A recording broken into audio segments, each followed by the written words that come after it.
Hola, buenas noches, ¿me escuchan? Doctor, buenas noches, sí se le escucha. ¿Qué tal? ¿Cómo están? Disculpen la demora, muchachos, sino que había una congestión.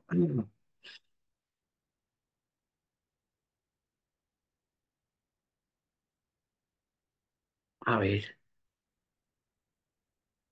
bueno, disculpen también la difonía.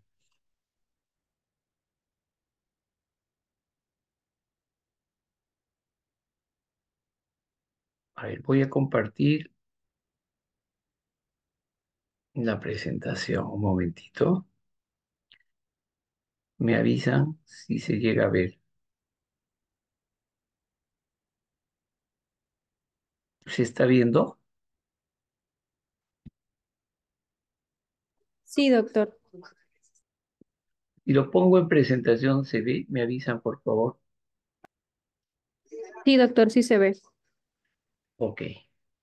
Bueno, con las disculpas del caso, disculpen la programación un poquito se ha movido debido a un tema de salud que, bueno, todavía lo estoy arrastrando, así que van a disculpar si por momentos la voz se me va.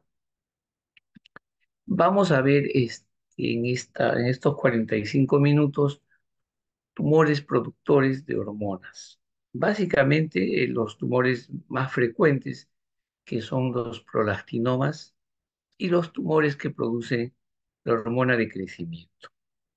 En esta diapositiva y en este dibujo que ustedes ven, lo que intentamos es mostrar la relación que existe de la hipófisis con las diferentes estructuras que van a cobrar importancia cuando los tumores, porque este es un esquema donde van a ver ustedes dónde está la silla turca aquí, los senos cavernosos, donde están las arterias, la arteria carótida, el seno esfenoidal, el quiasma óptico. Muchos de estos tumores van a crecer de manera, digamos, por fuera de la silla turca y se van a extender tanto hacia el seno cavernoso como al quiasma y menormente hacia el seno esfenoidal. Los tumores productores de hormona de crecimiento tienen básicamente esa conducta.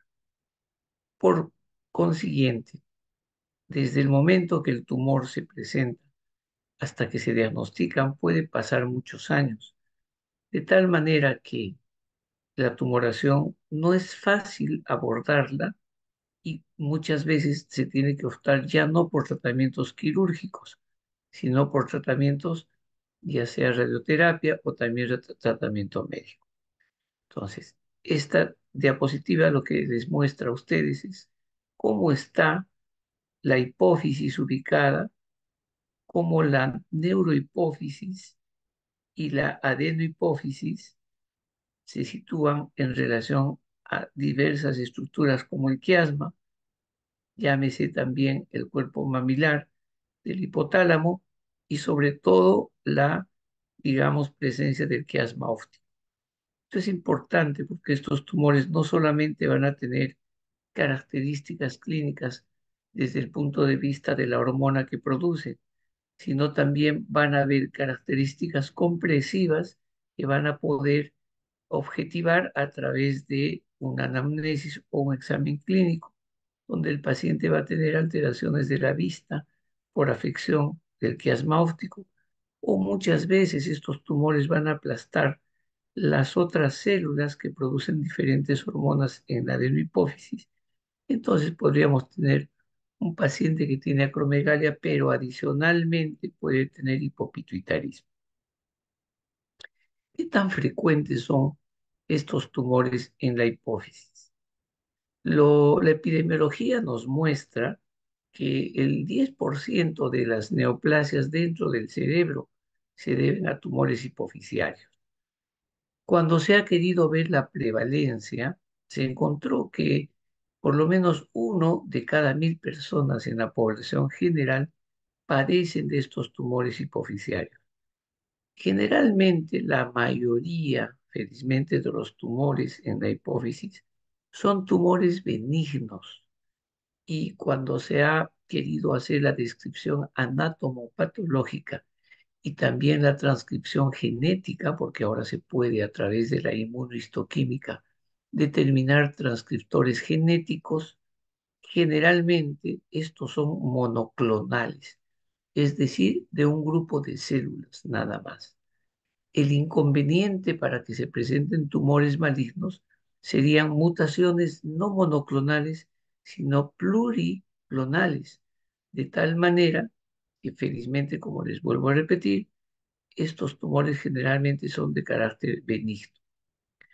Ahora, de todos los tumores que secretan hormona, estoy hablando básicamente de Cushing, por ejemplo, tumor que secreta ACTH, llamada enfermedad de Cushing, tumor que secreta la hormona de crecimiento, acromegalia, cuando es después de la pubertad, o gigantismo cuando es antes de la pubertad. Pero también hay otros tumores. El tumor que produce, eh, por ejemplo, TSH, se llama tirotropinoma. Es decir, aumenta la TSH y el paciente, por consiguiente, puede tener hipertiroidismo secundario. No es muy frecuente, pero también se puede ver en estos tumores. De todos ellos, el más frecuente son los prolactinomas. Y un tercio del total de tumores de la hipófisis, que vienen a ser el 10% de las neoplasias intracraneales, no funcionan, es decir, no han sido incluidos dentro de células que produzcan hormonas. ¿Cómo es que se clasifica en la actualidad los tumores hipofisiarios? Hasta hace, digamos, 2 años se tenía otro tipo de clasificaciones que estaban en relación básicamente al tipo de célula, estaba en relación al tamaño, por ejemplo, del tumor. Sin embargo, desde hace 2 años, la Organización Mundial de la Salud saca esta publicación en la cual los llamados tumores hipofisiarios ya no se van a denominar así, ahora se denominan tumores neuroendocrinos. Y es más, la Organización Mundial de la Salud los cataloga como los PIT-NET. ¿Por qué? Por el linaje celular. Y como ustedes pueden ver, dentro del linaje celular de estos PIT1, vamos a tener entonces dónde estas transcripciones genéticas y en qué tipo de células dentro de la adenohipófisis se van a producir los tumores. De tal manera que cuando el tumor se presenta en la célula lactótropa, entonces va a ser un prolactinoma, cuyo fenotipo, es decir, la característica clínica, es de una persona con prolactinoma. Pero si el tumor se asienta en las células mamosomatotropas, es decir, aquellas células que dan origen a la hormona de crecimiento y a la prolactina, entonces vamos a tener tumores mixtos que van a presentar hormona de crecimiento y prolactina a la vez. Ojo, estos son los denominados entonces PETI. Luego les había manifestado sobre el tumor que se produce solo con las células somatotropas, es decir, las células que producen la hormona de crecimiento. Y entonces vamos a tener la acromegalia o el gigantismo. También les había referido que hay otro tipo de tumores que pueden acentuarse en los tirotropinomas, es decir, células en la hipófisis que fabrican TSH. Recuerden que la TSH va a la tiroides y la estimula. Y entonces, clínicamente, estos pacientes tienen un tumor en la hipófisis, pero tienen hipertiroidismo secundario porque el tumor está en la hipófisis y es un hipertiroidismo porque existe un aumento de la TSH. También tenemos en la adenohipófisis, como ustedes saben, dos hormonas. La folículo estimulante en el caso de la mujer o aquella que va a estimular espermatozoides en el varón Y la LH, que en el varón estimula la testosterona y en la mujer la progesterona. Existen entonces, a nivel de la hipófisis, tumores que pueden acentuarse en estas células. Por consiguiente, el nombre será gonadotropinoma. Estos entonces son los tumores hipofisiarios más importantes desde el punto de vista neuroendocrino de la nueva clasificación, los llamados PIT-1. Los TPIT, dentro de los cuales está la célula corticotropa, es decir, la ACTH, es decir, la enfermedad de Cushing, es de este otro grupo. Hoy entonces vamos a ver sobre los tumores lactótropos o prolactinomas, sobre la acromegalia o tumores productores de la IGF-1 y hormona de crecimiento. Pero también existen presentaciones mixtas, tanto de la hormona de crecimiento como de la prolactina. La clasificación por el tamaño de la tumoración, como ustedes saben, es ya harto conocida. Cuando los tumores son pequeños, ¿no? Pequeños, y están enclaustrados dentro de la silla turca, pues estos se denominan microadenomas, porque miden menos de 1 centímetro, pero cuando los tumores son mayores de 1 centímetro, se denominan macroadenomas. Por consiguiente, vamos a tener entonces, desde el punto de vista del tamaño y de la extensión, esta clasificación. Se considerará grado 1 cuando es micro, pero no sale de la silla. Se considerará a partir del grado 3 invasiva cuando puede invadir a los costados o hacia abajo y destruye la silla turca. Y también vamos a considerar el grado 4 cuando hay una invasión y destrucción de la silla turca. También se puede describir desde el punto de vista de la extensión por encima de la silla turca. Como ustedes pueden ver, cuando se extiende por encima de la silla turca, se denomina supracelar. Cuando el crecimiento es a los costados, se denomina paracelar. Y va a depender entonces de qué ubicación tenga esa tumoración para después decir qué tipo de células y órganos están afectados. Los tumores hipofisiarios productores de hormonas no siempre se van a presentar de igual manera conforme va pasando la edad. Si ustedes pueden ver en esta diapositiva, los tumores en edad pediátrica productores de hormonas hasta los 11 años, como ven ustedes en esta diapositiva, generalmente son enfermedad de Cushing. Y después vamos a tener a los prolactinomas y en menor medida la acromegalia, en este caso gigantismo, porque está antes del cierre de las, digamos, de la edad 12. Y vean ustedes, conforme va avanzando la edad, entre 12 y 17 años, vamos a tener ya también los prolactinomas como primera causa. Y conforme se acercan a la adultez, son los prolactinomas entonces los tumores productores más frecuentes en jóvenes. Habíamos manifestado que la nueva denominación de los prolactinomas, según la Organización Mundial de la Salud, son los tumores neuroendocrinos PIT-NET y son el 16% del total de tumores. No se sabe exactamente qué sucede. Parece que hay mutaciones, tiene que ver con la angiogénesis, tiene que ver con la apoptosis, tiene que ver con la, de repente, mutación de oncogenes. Lo que sí se ha descrito es que se relaciona con el oncogen coactivador de los receptores del estrógeno. Y este oncogen es el A1B1. También se ha visto que hay mutaciones en la proteína P53. La proteína P53 regula la muerte celular programada. Parece que hay mutaciones a nivel de esta proteína y entonces vamos a tener que los genes que van a suprimir los tumores no están. Por consiguiente, los tumores van a presentarse. También se ha visto mutaciones dentro de, digamos, genes como el gen RAS y el gen menin. ¿Qué es más frecuente, los macro o los microprolactinomas?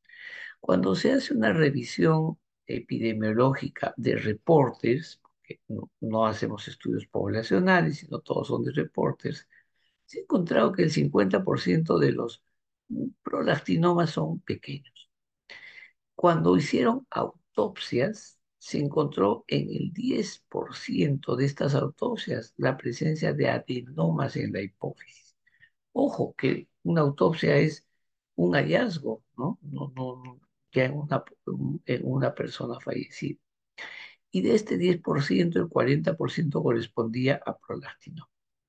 Evidentemente, la principal población con más frecuencia afectada es la población femenina.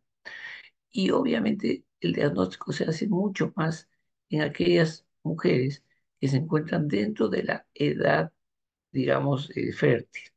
Por eso es que el mayor pico se da entre los 20 y 50 años. Este gráfico nos dice de que efectivamente las mujeres, como ven ustedes en la columna blanca, son las que tienen mayor prevalencia porque tienen alteraciones menstruales.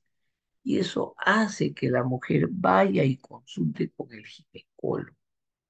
Pero conforme va pasando la edad y la mujer ingresa a la menopausia, se ha visto también que la incidencia de casos en mujeres es mucho menor y es mucho más frecuente en los varones. No porque, como ustedes ven, sea más de mayores.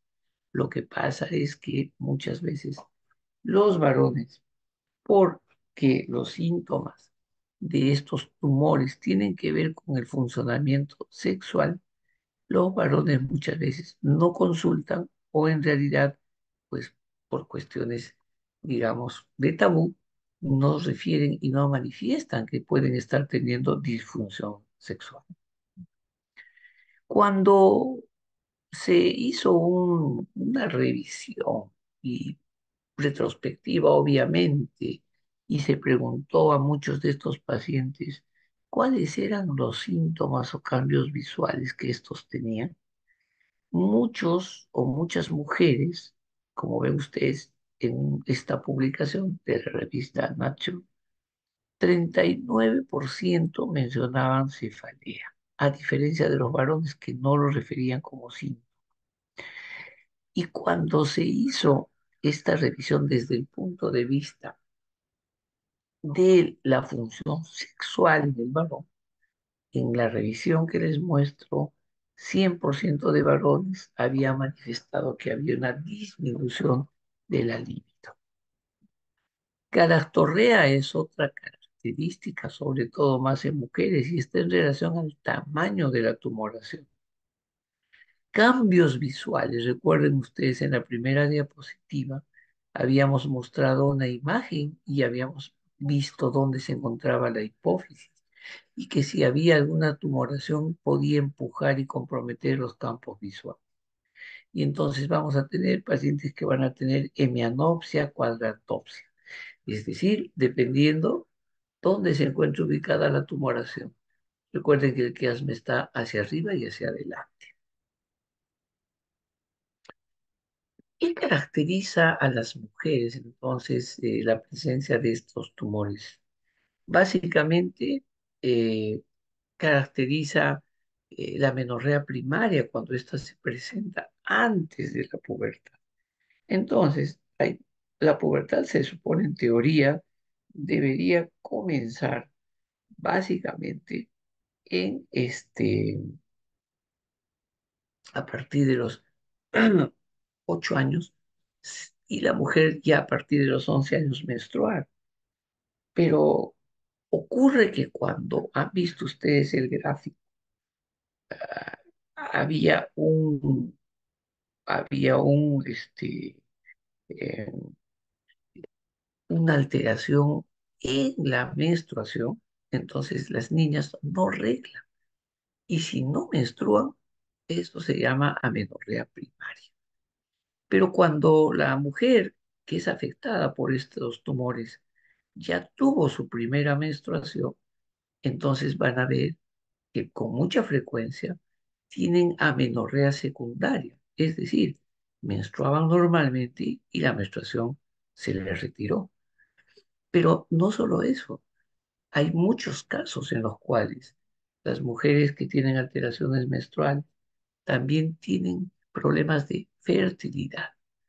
Por consiguiente, muchos de los casos, las pacientes van a ir no solo por amenorrea secundaria, sino también porque tienen inconvenientes en fertilidad.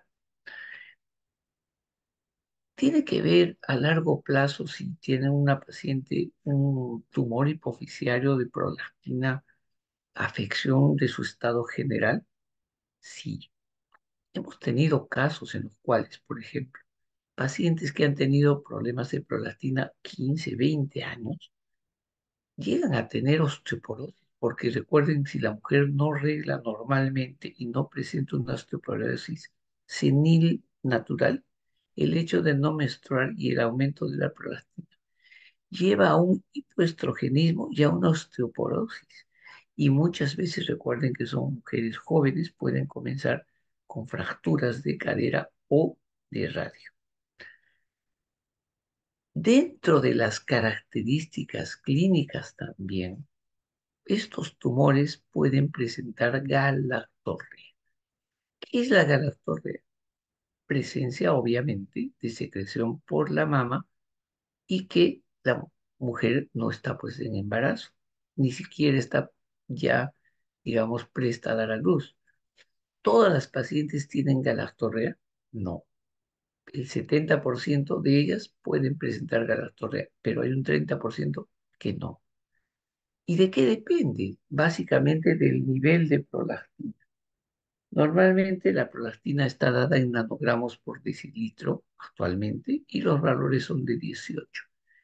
Pero si tenemos mujeres con tumores hipoficiarios, estos tumores pueden llegar a 1000, a 2000 y entonces producir secreción por la mama. Adicionalmente, les había mencionado en la primera diapositiva, si el tumor crece, podía producir aplastamiento de las otras células que están dentro de la hipófisis y el paciente presentarse con hipopituitarismo. Esta gráfica, a diferencia de las mujeres, como ven ustedes, nos dice que en los varones, tanto los micro como los macroprolactinomas se presentan a una edad un poco mayor.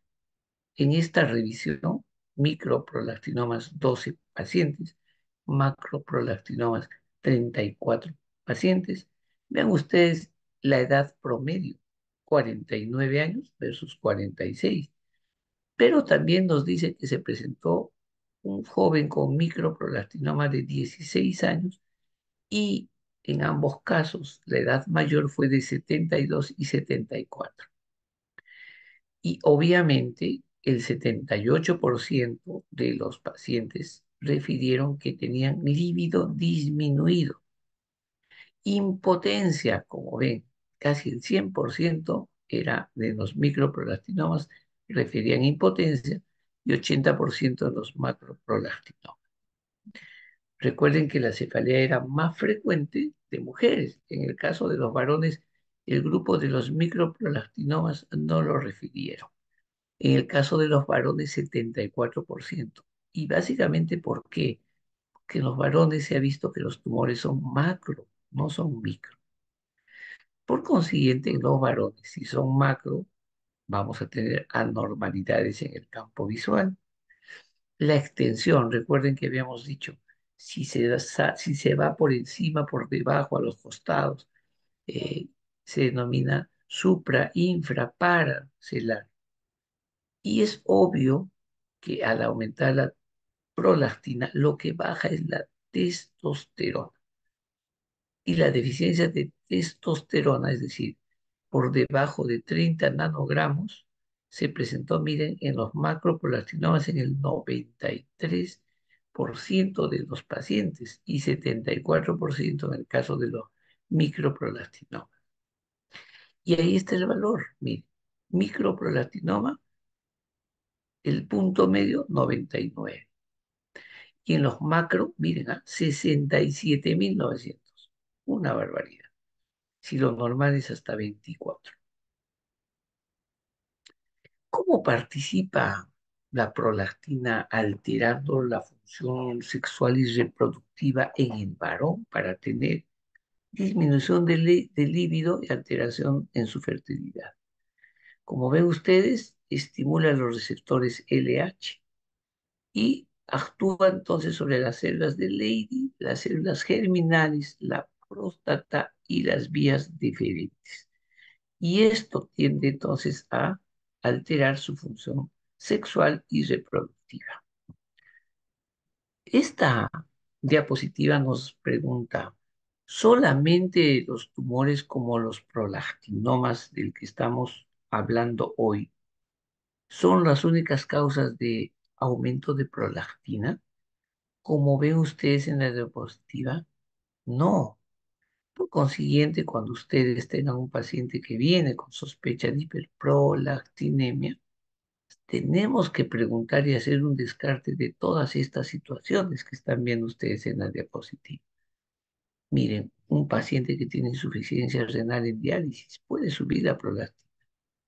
Un paciente, perdón, que tiene hipotiroidismo también puede subir la prolactina.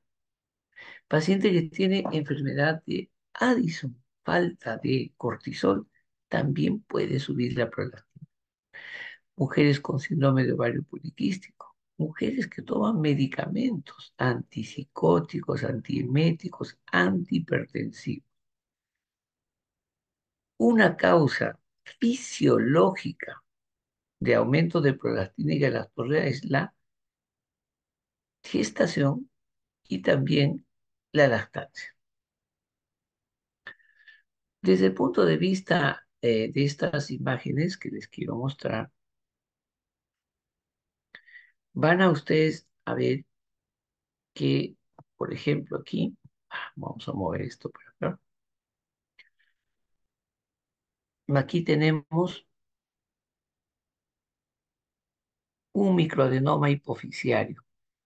Esta es una resonancia. Acá están los senos cavernosos. Y esta imagen que ven ustedes, que no, que es un poco más oscura, no es hipoecogénica, pero no capta el contraste. Esta imagen de aquí es el microprolactinoma. Y como ustedes van a ver, estos microprolactinomas no se ubican al medio ni arriba, sino son pequeños y a los costados.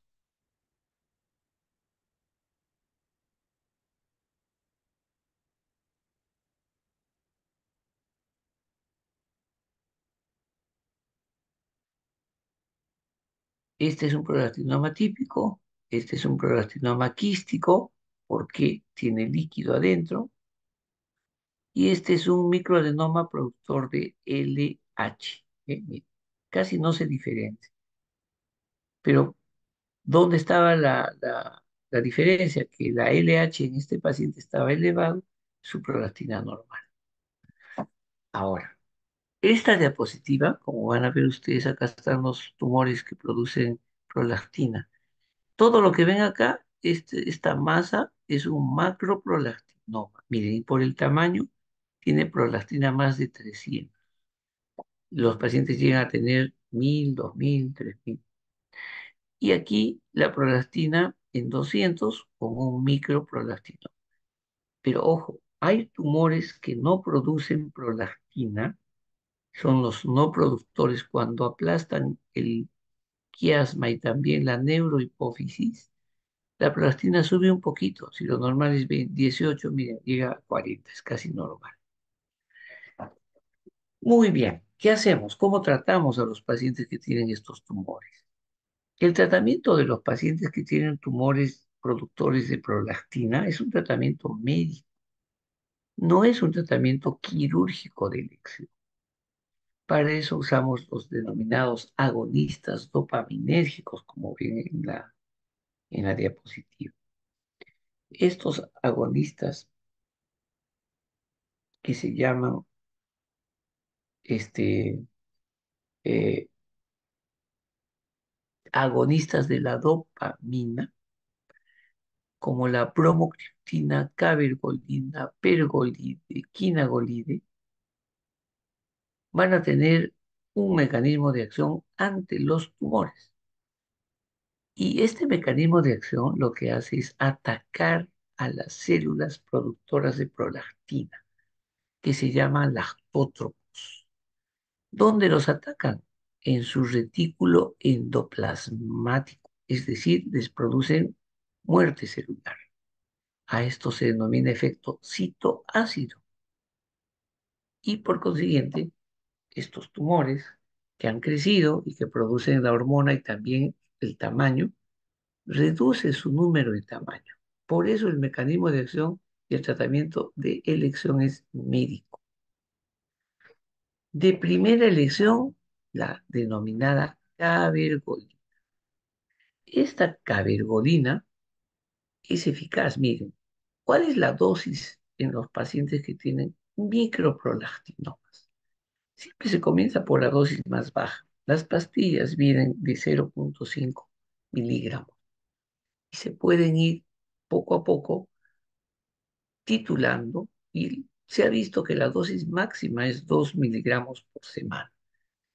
Si las tabletas traen de 0,5, estamos hablando de 4 tabletas por semana.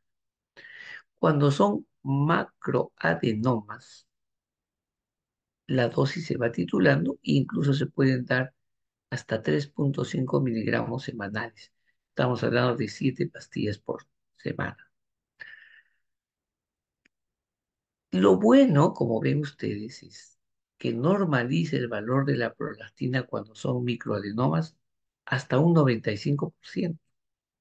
Si lo normal es hasta 18 nanogramos por decilitro, es decir, el 95% de los pacientes pueden normalizar en 12 semanas su nivel de prolactina. Y cuando son macroadenomas, miren, hasta un 80%. Obviamente que es menos que los micro. Y miren ustedes, puede reducir el tamaño del tumor hasta un 100%. Generalmente la reducción se da más en los micro, pero hay macro que miden 2, 3 centímetros y pueden en promedio reducir el 62% del volumen inicial antes del tratamiento. Obviamente los macroadenomas pueden comprometer el quiasma y se ha visto que pueden tener los pacientes alteraciones de la vista, pero posteriormente al tratamiento el 68% puede normalizar. ¿Qué efectos adversos tienen estos agonistas, sobre todo la cabergolina? Náuseas, cefalea, vómitos, puede haber hipotensión. De ahí que se menciona que siempre es importante la titulación poco a poco, no de golpe, semana a semana. Y como les mencionaba, a la semana 12 ya se puede normalizar la prolactina. Existe otro medicamento, y ahí dice bromocriptina. Es la segunda opción aquí, por lo menos en el Perú. No se usa mucho porque son muchas pastillas. La verdad, los médicos y los profesores usaban con mucha frecuencia la bromocriptina. Yo personalmente no la uso, uso cabergolina y creo que esto es lo que se estandariza. El tratamiento, entonces, cuando son microadenomas, para decir ya se controló el tumor, cuando son micro, son de 2 años y se va bajando poco a poco digamos, la dosis. Y obviamente tenemos que mostrar una resonancia donde se haya resuelto el tumor. Sin embargo, existen, perdón, resistencia a la cabergolina. Y esa resistencia a la cabergolina básicamente se da por tumores que son prolactinomas resistentes, y estos prolactinomas resistentes, básicamente, se ha visto que no reducen, o sea, no hay la apoptosis.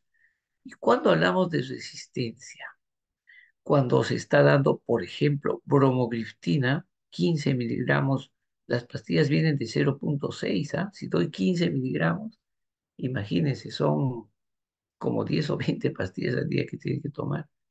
Y si estoy usando cabergolina, ya 2 miligramos por semana, 4 pastillas, y no veo cambios en los niveles de prolactina por lo menos, entonces se habla de falla o resistencia de los prolactinomas a los agonistas dopaminérgicos.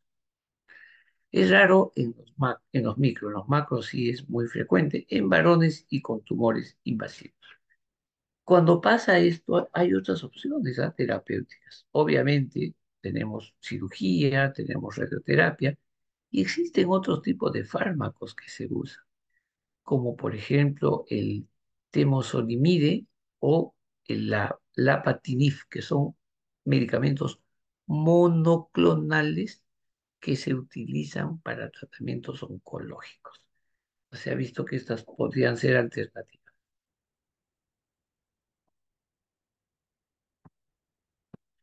Luego podemos nosotros ver el tratamiento quirúrgico. O sea, ¿cuándo voy a dar tratamiento quirúrgico? Primero, que no se da a todos los pacientes, hay resistencia, efectos adversos o básicamente la tumoración empieza a crecer porque mutó y de repente no es un microplastinomoma común y corriente, sino una hiperplasia. Recuerden que la mayoría de los tumores benignos son monoclonales, pero algo pudo pasar y empieza a crecer el tumor y hace efecto de masa o también son quistes. Cuando son quísticos o hacen efecto de masa, es difícil que respondan al tratamiento médico. ¿Cuáles serían las indicaciones entonces para operar a un paciente?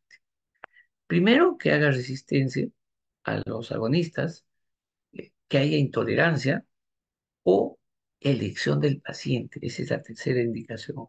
El paciente puede elegir ahora y decir, no quiero tomar 2 años medicamentos, quiero una cirugía. Cuando hablamos que la cirugía puede remitir, entre comillas, no se habla de curación, sino de remisión.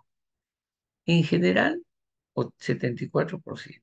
Si son microprolactinomas pequeños, 83%. Si son macroadenomas o macroprolactinomas, 60%. Muy bien.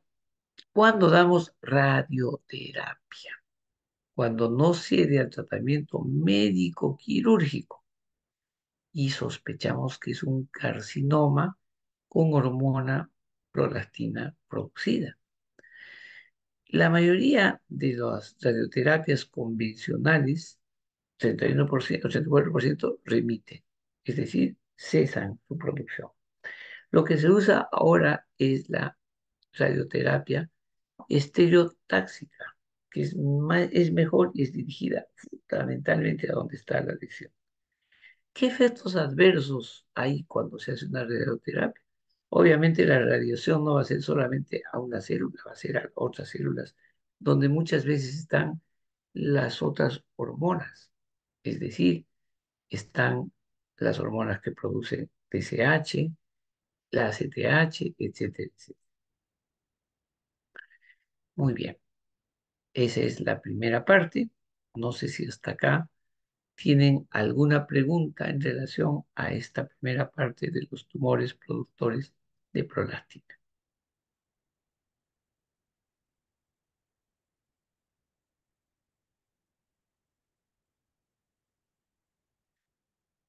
¿Alguna pregunta?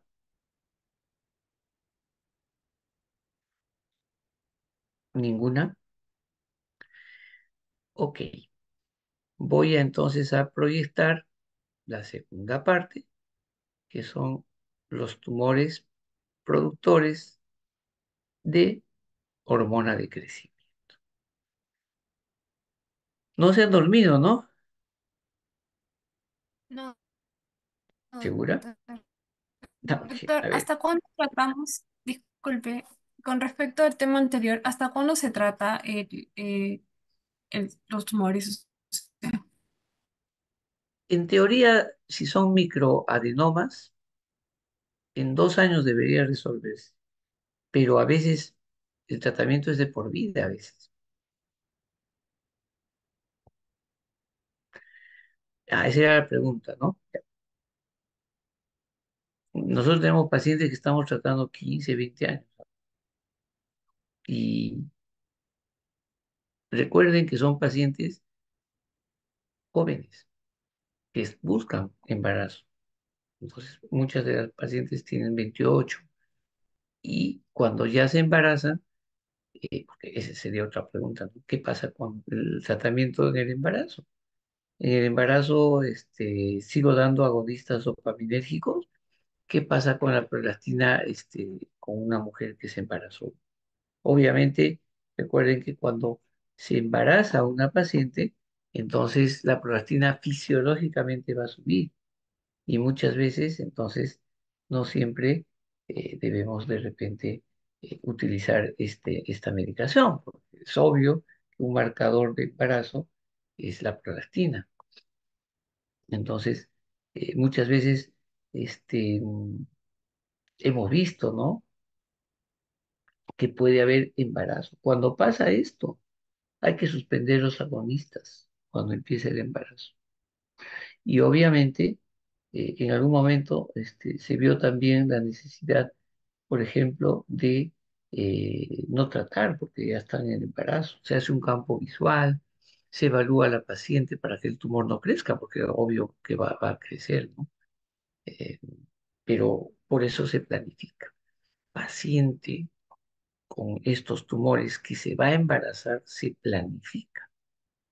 No tiene que embarazarse sin comunicar al endocrinólogo o al ginecólogo.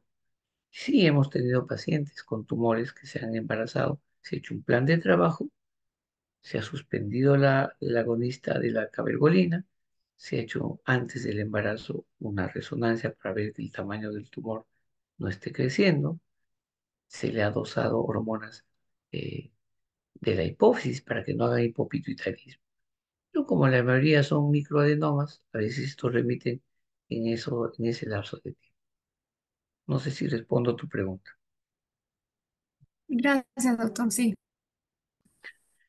La acromegalia, habíamos comentado, entonces, que es otra, digamos, patología por tumores productores de la hormona de crecimiento, que cuando éstas se presentan antes del cierre de los cartílagos de crecimiento, se denomina gigantismo, y cuando se produce después del cierre, se habla de acromegalia.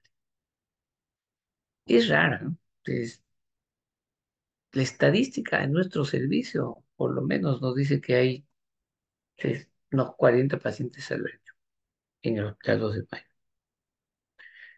Y como ven, la prevalencia no es más de 60 por millón de habitantes. Es más en varones o en mujeres, es igual.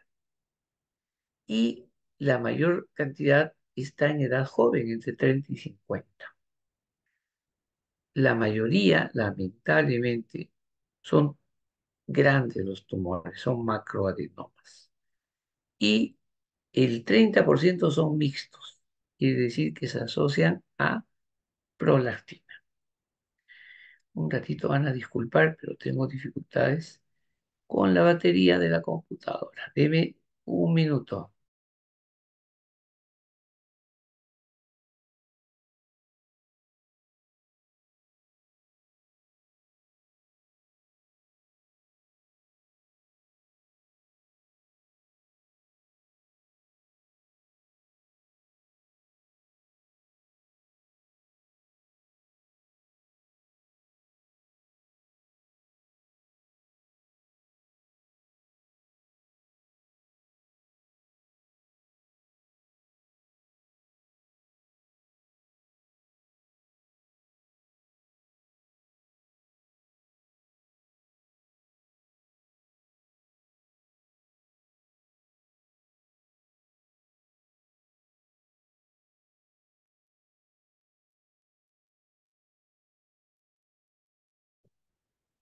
¿Se está viendo? ¿Me avisa? Sí, doctor. Bien, doctor. Ah, no, este ya lo vimos, perdón.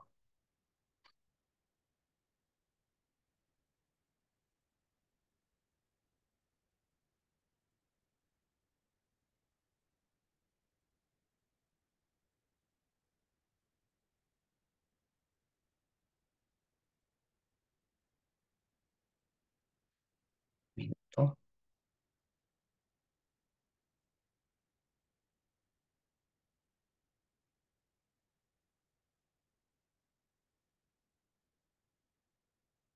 Ok,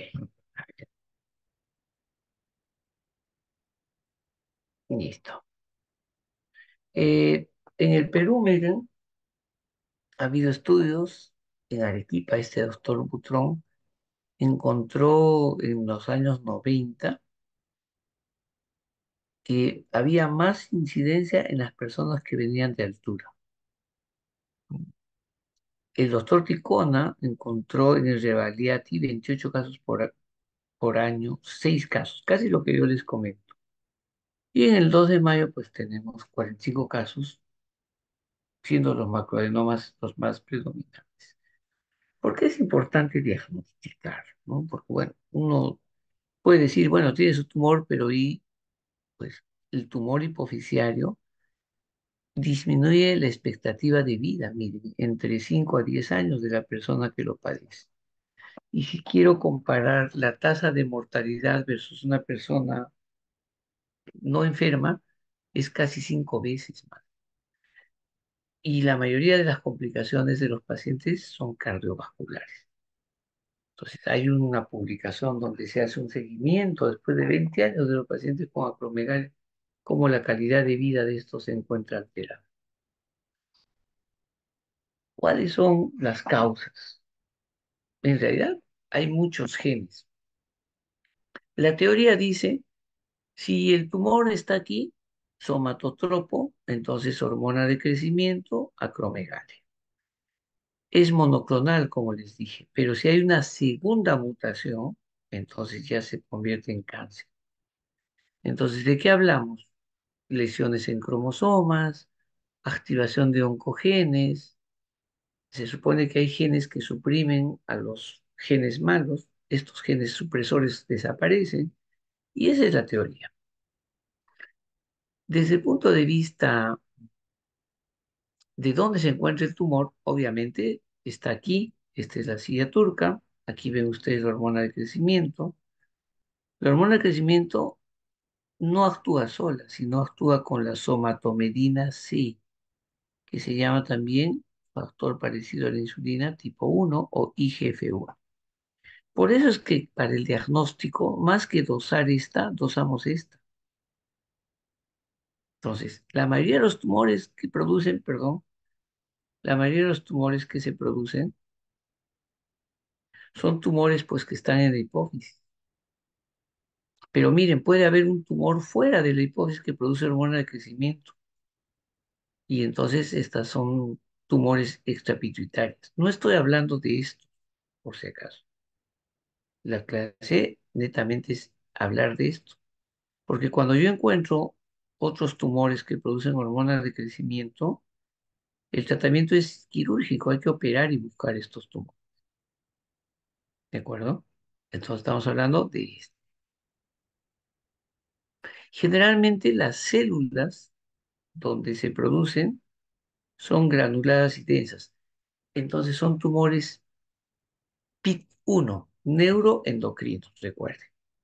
PIT1, neuroendocrino. Y puede haber, como les dije, tumores mixtos, sí, que pueden producir hormona de crecimiento y prolactina. Y estos son los llamados mamosomatótropos. ¿Ya? Son células madre que van a diferenciarse en las células lactótropas y en las somótropas. Pero también puede haber silentes. ¿A qué le llaman silente? Cuando producen el tumor, pero no dan expresión clínica, es decir, no tienen las deformaciones. Las acromegalias no van solas, miren, hay síndromes familiares, recuerden esto. ¿Qué síndromes familiares pueden acompañar a la acromegalia? Neoplasias endocrinas múltiples tipo 1, síndrome de Mascon-Albrigh, acromegalia familiar, el complejo de Carney también, ¿ya? Entonces, ¿existen acromegalias con síndromes familiares asociados? Sí, ahí están esos. Desde el punto de vista clínico, obviamente nos llama la atención que el paciente tiene pues su fases leónica, ¿no? La fase sacral, 86% de los pacientes de formación de la cara. Cambios en maxilofaciales, en la mandíbula, 74%. Exceso de sudor o hay una grasita en la nariz. Dolores articulares, dolor de cabeza, síntomas de hipogonadismo, problemas con el campo visual. Recuerden, la mayoría son macroadenomas. Fatiga, ganancia de peso y galactorrea cuando son mixtos, 9%. Este es nuestro pacientito. Vean ustedes el tamaño de la mano, se llama mano en pala, ¿no? Como a estos dedos en salchicha. Desde el punto de vista del abordaje, ¿cómo abordar, no? ¿Cómo abordamos? ¿Cuál es el abordaje de un paciente que tiene un tumor hipoficiario? Yo estoy viendo que es un acromegálico. Primero hay que medir la IGF-1. Todas las guías dicen eso. Midamos IGF-1. ¿Y por qué no medimos hormona de crecimiento? Alguien me puede decir, mida hormona de crecimiento. Sí, se puede medir, pero es más caro. Y los métodos no están muy estandarizados. Si yo mido IGF-1 y el paciente tiene síntomas y yo sospecho y sale elevado para la edad y el género, entonces recién pido resonancia. Estudio, como dice acá, las otras hormonas de la hipófisis para ver si no tiene hipopituitarismo. Y si encuentro el tumor, lo mando con el neurocirujano para su operación. Ese es el paso. Pero si no encuentro la IGF-1, digamos, elevado y está normal, no es que diga no es acromegalia, yo digo hoy no parece activa la acromegalia. Podría entonces medir la hormona de crecimiento a través de un test de tolerancia a la glucosa, el típico test para descartar diabetes. Y se miden 6 muestras en ayunas a los 30, 60, 90, 120, 150 y 180 minutos. Y en todos los resultados tienen que salir menor de 1 nanogramo. A eso se llama supresión adecuada. Entonces el tumor no está activo. Cualquiera de esos 6 resultados sale más de uno. Ajá. Supresión inadecuada a buscar con una resonancia en la hipófisis del tumor. Cuando la supresión es adecuada, descarto la acromegalia y digo, bueno, ha quedado frustra, ha quedado como estigma del tumor solito, se murió en la hipófisis. ¿De acuerdo? Ese es el tratamiento. Pero ¿qué pasa si el tumor es menor de un centímetro? La cirugía lo puede, no, entre comillas, no curar, pero sí la cirugía puede remitir. Si es más de 1 centímetro, la cirugía a veces no termina de controlar o de sacar todo el tumor. Pero ¿qué pasa si la hipófisis en la resonancia salió normal o pequeña? Entonces yo digo, no está en la hipófisis.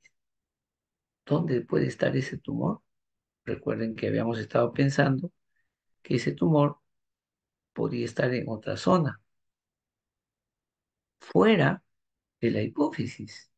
Y para eso utilizo todos estos procedimientos: tomografía, resonancia de abdomen, gammagrafía con indio o medicina nuclear con marcadores de fosfolípido. Miren lo característico cuando a veces uno pide una radiografía simple para ver la silla turca. Acá no hay silla, este es un sofá, se ha destrozado, este es un macroadenoma.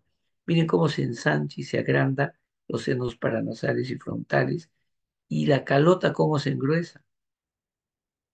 Incluso, como ven, hay tejido aquí del cuero cabelludo. Este es un tumor, acá está, tumor hipofisiario productor de hormona de crecimiento. Miren cómo se engruesa la calota, el hueso cómo se engruesa. Y obviamente es un tumor que aplasta el quiasma.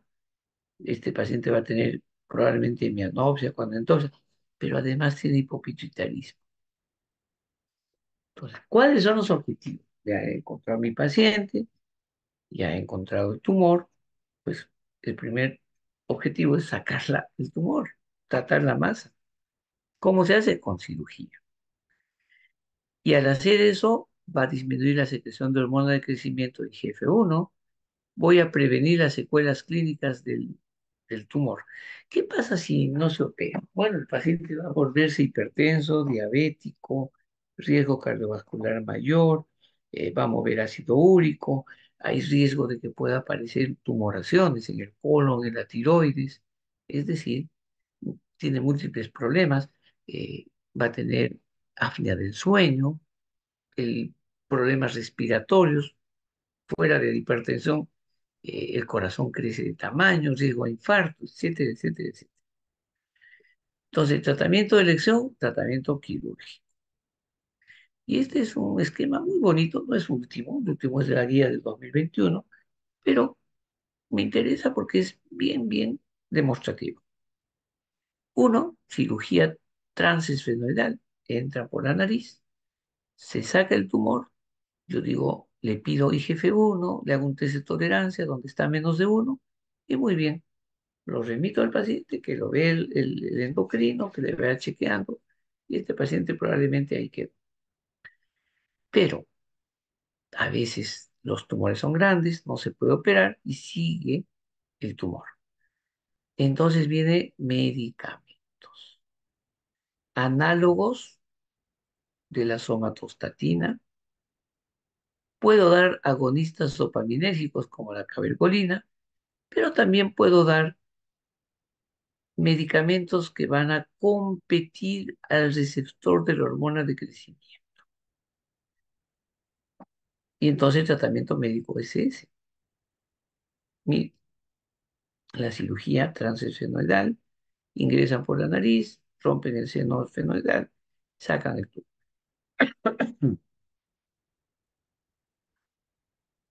¿Cómo yo sé si el paciente después de la cirugía ya va a remitir su enfermedad? Este es un estudio bien interesante. En este trabajo, el grupo de la corte de Rotterdam en Holanda y todo este grupo de Groningen, Nijmegen y el de Rotterdam, miren la cantidad de pacientes,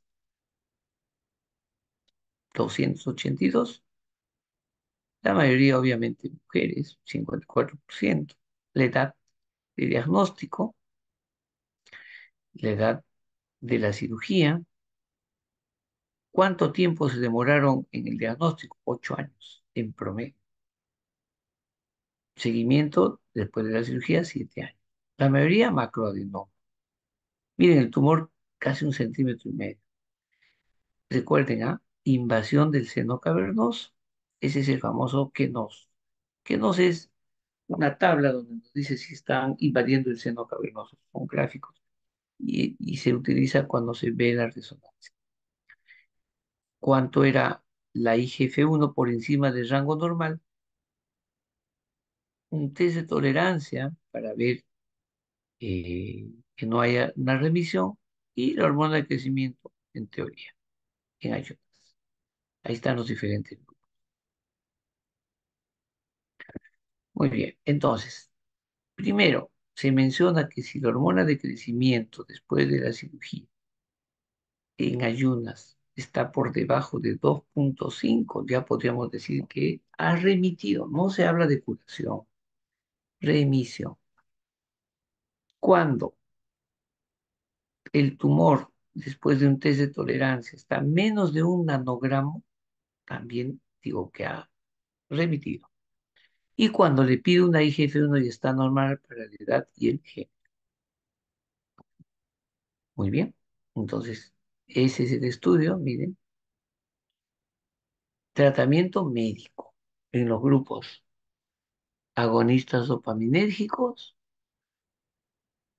análogos del octreotide o agonistas de la somatostatina y la remisión. El tratamiento médico es un tratamiento que lo dan los endocrinólogos, es de segunda línea, ¿no? Y van a ver ustedes que si yo tengo el tumor, aquí está, este tumor va a los receptores y hace que se produzca un crecimiento de todas las células. Pero no actúa solo, recuerden, actúa con la IGF-1 o somatomedina D. Esta somatomedina C tiene que ser bloqueada. Entonces, elección, análogos, la mayoría inyecciones. Ahora ya se está probando cápsulas de Optrotine, ya no va a haber inyecciones. ¿Qué hacen? Actúan como si fuera la somatostatina y disminuyen la secreción de la hormona de crecimiento. Otro medicamento, pegvisoman. ¿Qué es el pegvisoman? Antagonista al receptor. La hormona de crecimiento tiene un receptor. Si yo bloqueo el receptor, entonces ya no va a actuar la hormona de crecimiento. Ese es su mecanismo de acción. Estudios usando cabergolina cuando el tumor era mixto. Muy buenos estudios. El último que ha salido, que se está usando, se llama pasireotide. Miren, ¿ah? Los tumores tienen receptores. Estos son los análogos de la somatostatina que iban sobre receptores S2, S3 y S5. Estos son receptores que hacen que se aumente la hormona de crecimiento y aumenten el tamaño. O sea, actúan en la acción de la hormona y en el tamaño. El último salió el pasiriotide, que es el que se está dando actualmente. Se da para enfermedad de Cushing y acromegalia. ¿Qué ventaja tiene este en relación a los otros? Miren, que actúa en el receptor 1, receptor 2, receptor 3 y el receptor 5. El receptor 4 casi no tiene mucha implicancia, pero sí los demás. Por consiguiente, este medicamento que vale 60.000 soles al año es el de elección para controlar cuando después de haber operado no se llegó a sacar todo esto. Este es el estudio de la cabergolina, una buena opción también, pero ojo, no funciona si en la inmunohistoquímica que nos entrega el patólogo después de la cirugía no nos pone, además tenía población de prolactina. El estudio del ACRO Study tiene que ver con lo que es seguridad del pegvisoman, es decir, del receptor. 5 años después del tratamiento, 63% de los pacientes se normalizó su IGF-1 con promedio de 18. ¿Cuándo damos radioterapia? Ese es nuestro caballito de batalla, lamentablemente, en la actualidad en el hospital y en muchos hospitales del ministerio. Es la tercera línea. Casi no usamos la segunda línea por los costos que hay. Estamos peleando a ver si hay dentro del Estado alguna institución, estas financiadoras, que puedan incluir a nuestros pacientes. ¿Cuándo damos radioterapia? Cuando los pacientes no respondieron al tratamiento quirúrgico o no hay tratamiento médico porque es caro o porque hay resistencia, así como había resistencia a la cabergolina. Hay resistencia, perdón, a los análogos de somatostatina. La radioterapia ya no es convencional, antes era, ahora es la quimiotáxica. Y para recordarles lo que nuevamente hemos visto, cuando se normaliza y cuando decimos que se remite la crónica. Muy bien, eso sería todo. ¿Hay alguna pregunta, jóvenes?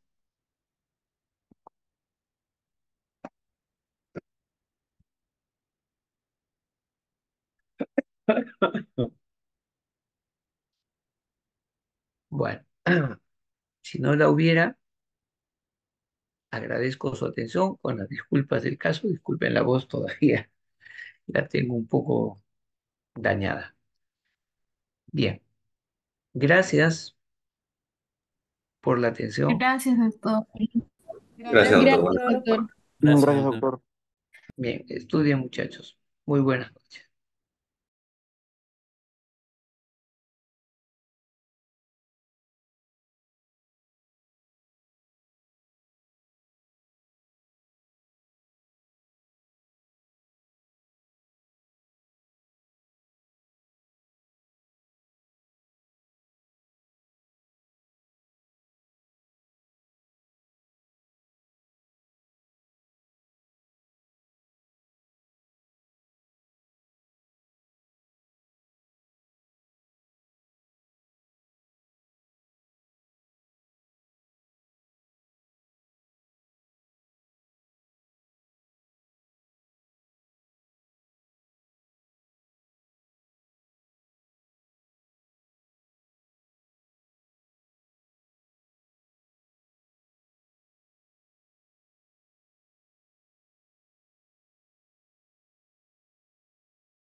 Chicos, ya terminó la clase. Se pueden retirar para que no dure mucho la grabación.